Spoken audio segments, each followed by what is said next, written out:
احناف کے نزدیک جو ہے وہ اس سے وضو ٹوٹتا ہی نہیں. کیوں؟ لأنه مخرج والنقد یضاف الی الخارج دون المخرج،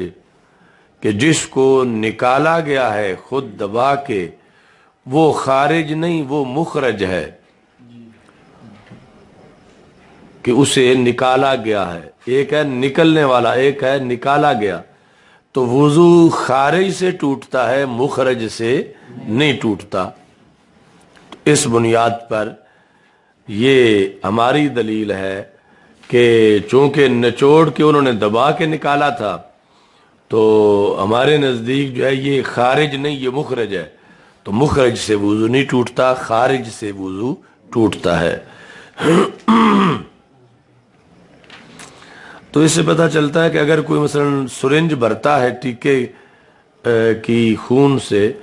تو اس سے بھی وضو نہیں ٹوٹے گا، کیونکہ وہ مخرج ہے، خارج نہیں ہے. بشرطے کہ جب وہ سرنج نکالی جائے تو اس کے بعد اپنے طور پر اتنا نہ نکلے جو ارد گرد کی جگہ تک لگ جائے،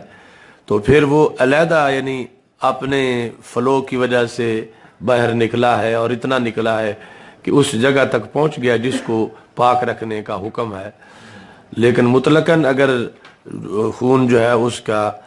انہوں نے بھر لیا ہے ٹیکا تو اس سے نہیں ٹوٹے گا.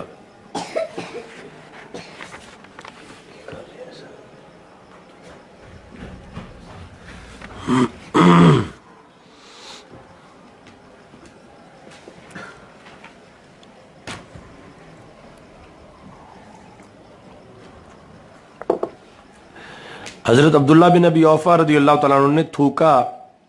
خون کو اور نماز جاری رکھی. تو حضرت عبداللہ بن ابی اوفا رضی اللہ تعالیٰ عنہ جو کوفہ میں صحابہ میں سے آخر میں فوت ہوئے، یہ وہ ہیں جو کہ 87 ہجری میں فوت ہوئے. آخر من مات بالکوفہ، 87 ہجری کے اندر. بصرہ میں آخری کون تھے؟ حضرت انس بن مالک رضی اللہ تعالیٰ عنہ. مطلقاً حضرت ابو طفیل رضی اللہ تعالیٰ عنہ. تو 87 ہجری میں حضرت عبداللہ بن ابی اوفا، عبداللہ بن ابی اوفا. اچھا جی، تو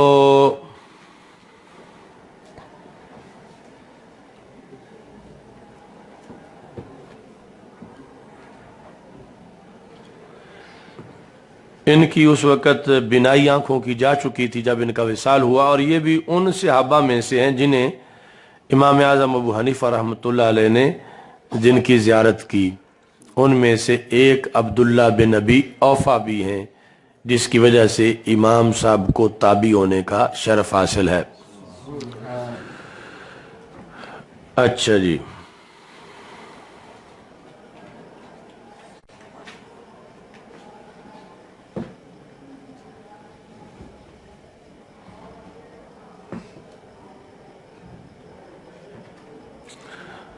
تو امام صاحب کی ولادت کے لحاظ سے ایک قول یہ ہے کہ آپ 70 ہجری میں پیدا ہوئے، دوسرا یہ ہے کہ آپ 80 ہجری میں پیدا ہوئے.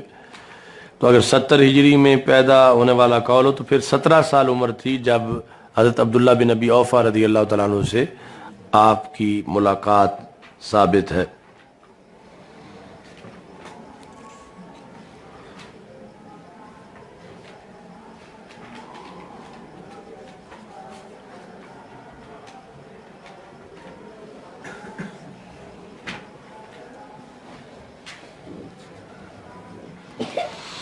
اس پر بھی امام عینی کہتے ہیں کہ لیس بحجۃ لہم علینا، یہ ہے کہ ان کے منہ میں خون تھا اور پھر بھی وہ نماز پڑھتے رہے. تو یہاں بھی انہوں نے ایک اہم بات یہ لکھی، لأن الدم الذی یخرج من الفم ان کان من جوفہ فلا ینقض وضوءہ، کہ منہ سے آنے والے خون کی دو قسمیں ہیں. ایک وہ ہے جو دانتوں سے آتا ہے، دوسرا وہ ہے جو جوف سے آتا ہے، یعنی پیٹ سے. تو اگر پیٹ سے آیا ہو وہ خون تو کہتے ہیں فلا ینقض وضوءہ، پھر وہ نہیں وضو توڑتا. یعنی منہ کے اندر وہ خون جو کہ پیٹ سے آیا ہے وہ ناقض وضو نہیں ہے. اور جو دانتوں سے آیا ہے تو وہاں حکم ہے غلبے کا، کہ تھوک غالب ہے یا خون غالب ہے. تو اگر تھوک غالب ہو تو پھر جو ہے وضو نہیں ٹوٹے گا، اگر تھوک پر خون کی رنگت غالب ہے تو پھر وضو ٹوٹ جائے گا. تو یہ تو آگے ذکر ہی نہیں کہ وہ آیا کہاں سے تھا، دانتوں سے آیا تھا یا پیٹ سے آیا تھا. اور اگر دانتوں سے آیا تھا تو غلبہ تھوک کا تھا یا غلبہ خون کا تھا، تو اس واسطے سے ہمارے خلاف اس کو پیش نہیں کیا جا سکتا. اچھا جی، یہ غلبہ رنگ کا ہوگا یا مقدار کا؟ نہیں، غلبہ رنگ کے لحاظ سے. اچھا جی، یہ تو فقہ کی کتابوں میں تفصیلاً ہے کہ رنگ تھوک کا غالب ہے یا رنگ خون کا غالب ہے.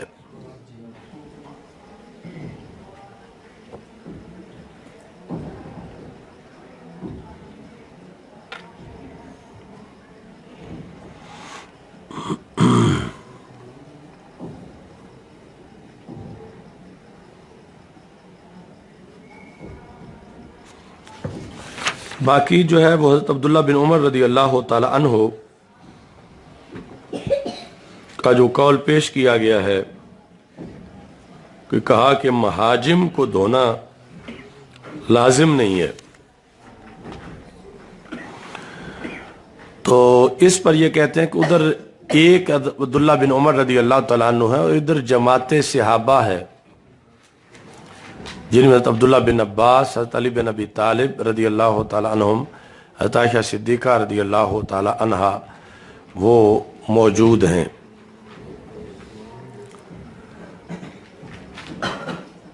لہذا اگر وہ خون اتنا ہی نکلا ہے کہ بہنے والا معنی اس میں نہیں پایا گیا تو پھر ہمارے نزدیک بھی نہیں ٹوٹے گا، اور اگر بہ کے اس جگہ تک پہنچا ہے جس کو پاک رکھنے کا حکم ہے تو پھر ٹوٹ جائے گا.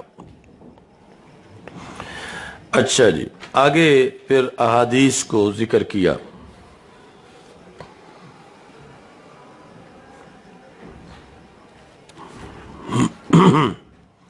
حضرت ابو ہریرہ رضی اللہ تعالیٰ عنہ کہتے ہیں کہ نبی اکرم صلی اللہ علیہ وسلم نے ارشاد فرمایا کہ بندہ جب تک انتظار نماز میں ہو تو وہ نماز ہی میں ہے، بشرطے کہ بے وضو نہ ہوا ہو. اچھا جی، تو ایک یہ یعنی بات کر رہے تھے حضرت ابو ہریرہ رضی اللہ تعالیٰ عنہ، تو جہاں کر رہے تھے وہاں ایک آجمی بندہ بھی تھا جس کے لیے یہ لفظ نیا تھا کہ ما لم یحدث. تو رجل آجمی نے کہا مل حدث یا ابا ہریرہ، کہ یہ حدث کیا ہے؟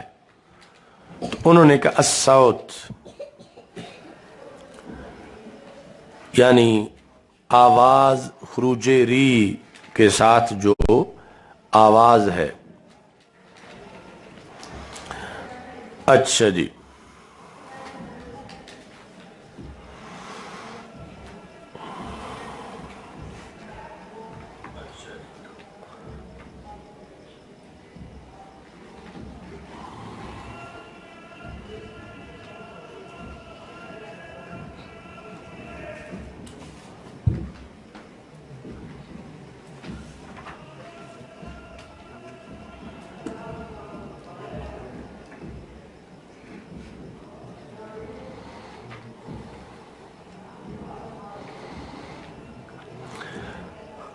آگے بھی حدیث شریف ہے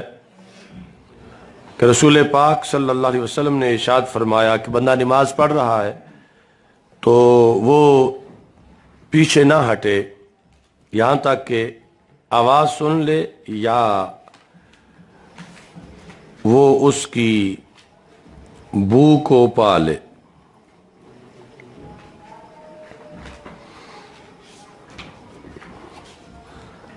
اچھا جی،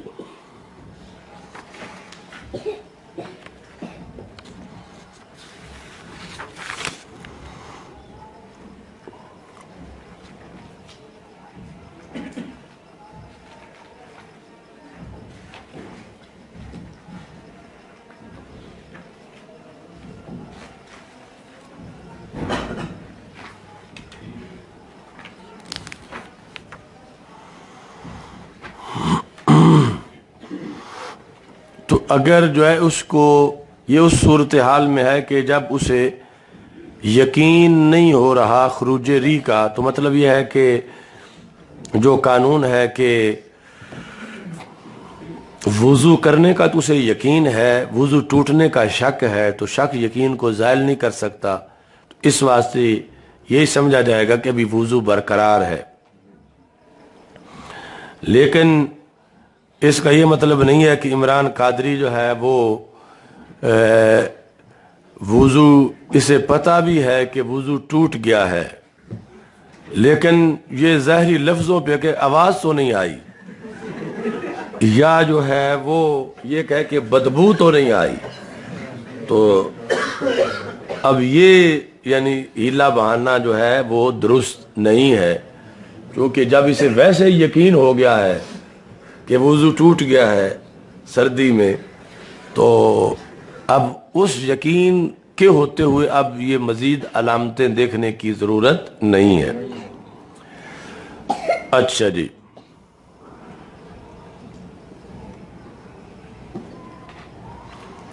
محمد بن حنفیہ کہتے ہیں کہ حضرت علی رضی اللہ تعالیٰ عنہ نے کہا کہ میں وہ بندہ تھا جن کو مزی آتی تھی، پیچھے یہ گزر چکا ہے، مجھے حیا آئی کہ میں رسول پاک صلی اللہ علیہ وسلم سے سوال کروں، تو میں نے حضرت مقداد بن اسود رضی اللہ تعالیٰ عنہ سے کہا، انہوں نے سوال کیا اس بارے میں رسول پاک صلی اللہ علیہ وسلم سے کہ اگر جو ہے وہ مزی کا قطرہ آ جائے تو کیا وضو ٹوٹتا ہے یا نہیں، تو رسول پاک صلی اللہ علیہ وسلم نے فرمایا کہ اس سے وضو ٹوٹ جاتا ہے۔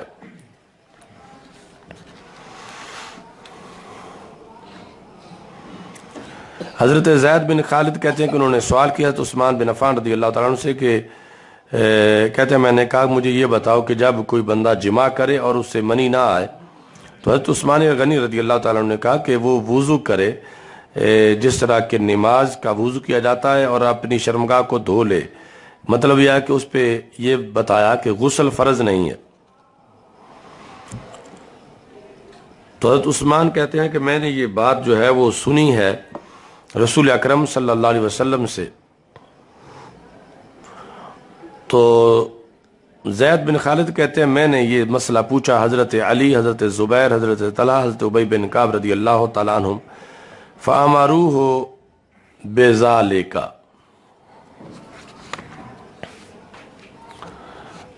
اچھا جی،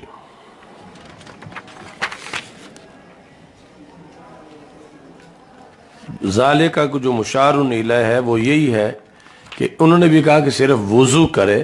اور شرمگاہ دھو لے اور اس پر غسل لازم نہیں ہے۔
اگلی حدیث ہے کہ حضرت ابو سعید خدری رضی اللہ تعالیٰ عنہ کہتے ہیں کہ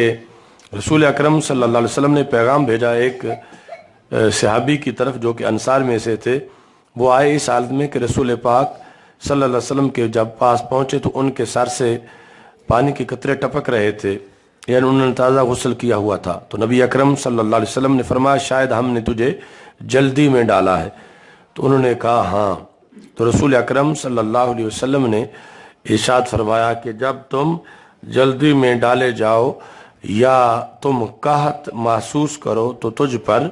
وضو لازم ہے. اچھا جی، قحط سے مراد یہ ہے کہ یعنی منی کا انزال نہ ہو، منی ختم ہو چکی ہو، تو اس کا ذکر کیا جا رہا ہے. اوجلتا کا مطلب یہ ہے کہ جلد بازی کی وجہ سے منی نہ آئے. اچھا جی،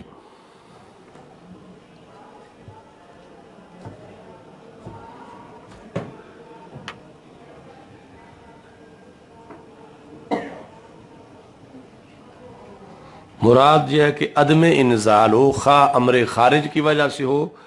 یا امر داخل کی وجہ سے ہو.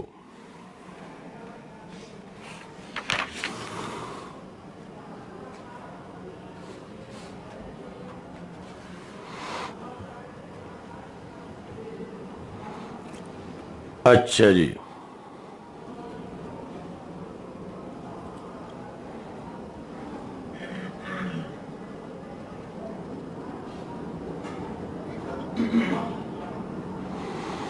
اب اس میں تم نے جو ہے فقہ کی کتابوں میں جو احناف کا مذہب ہے وہ پڑھا ہوگا کہ مباشرت فاحشہ جب پائی جائے تو اس سے غسل لازم ہو جاتا ہے. مرد اور عورت کا جسم بغیر حجاب کے جب آپس میں مل جائے مکمل، وہ مباشرت فاحشہ ہے. تو آگے اس میں انزال ہو یا نہ ہو، ہر صورت کے اندر جو ہے وہ غسل لازم ہو جاتا ہے. تو یہ ابن حزم نے یہ بتایا ہے کہ یہ مذہب حضرت عائشہ صدیقہ رضی اللہ تعالی عنہا کا ہے، حضرت ابو بکر صدیق، حضرت عمر فاروق، حضرت عبداللہ بن عمر، حضرت عثمان بن عفان، حضرت علی بن ابی طالب، حضرت عبداللہ بن مسعود، حضرت عبداللہ بن عباس اور تمام مہاجرین رضی اللہ تعالیٰ عنہم. یہ سب کا یہ ہے کہ مباشرت فاحشہ پائے جانے کے بعد صرف وضو کافی نہیں بلکہ غسل لازم ہو جاتا ہے. اچھا جی، اس میں کہتے ہیں بہی قال ابو حنیفہ و مالک و شافی و احمد، یعنی ائمہ اربعہ کا بھی یہی مذہب ہے، غسل لازم ہو جاتا ہے. اچھا جی،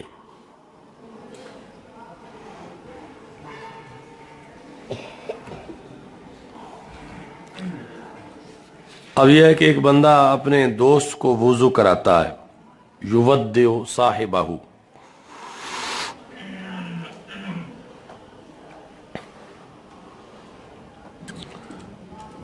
تخصص کس ٹائم شروع ہونا دوڑا سائیں؟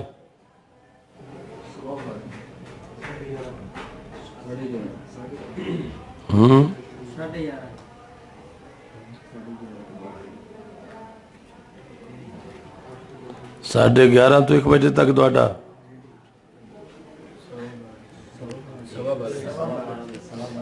اچھا یہ دالن دے پہن سائیں.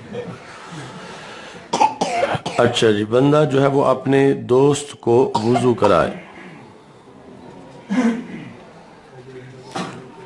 حضرت اسامہ بن زید رضی اللہ تعالیٰ عنہ کہتے ہیں کہ رسول اکرم صلی اللہ علیہ وسلم جب عرفہ سے واپس آئے تو آپ ایک گھاٹی کی طرف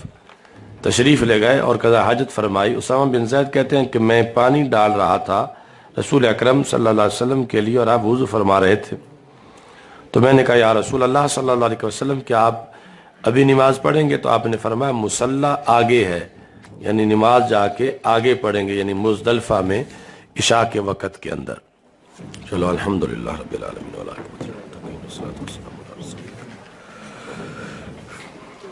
استغفر اللہ لا الہ الا اللہ وحدہ لا شریک لہ لہ الملک ولہ الحمد وهو علی کل شیء قدیر وصلی اللہ تعالی علی محمد عبداللہ آج سارا